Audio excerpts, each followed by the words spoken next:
Galit ka pa ba sa ginawa ko? Hindi ko naman sinasadya yun eh. Ikaw naman kasi Destiny Rose ka ng Destiny Rose dyan. Akala mo naman, friends kayo. Dapat nga ako yung magtampo sa'yo kasi hindi mo man lang pinansin tong paghahanda ko sa party. Lahat kaya ng lalaki dun sa akin nakatingin. Gandang-ganda sila sa akin. Yung fiancé ko lang yung di tumitingin sa akin. Ang tagal-tagal ko pa naman nag-prepare tapos parang hindi mo naman ako nakita.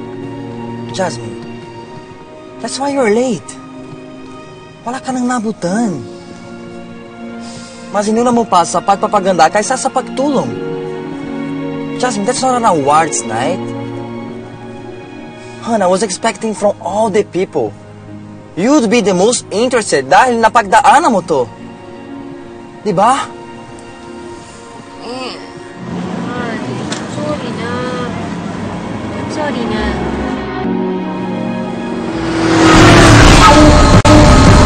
Jasmine, ano ba? Munti ka na tayo maaksidente. Sorry na, Han. Hindi ko naman sinasadya eh.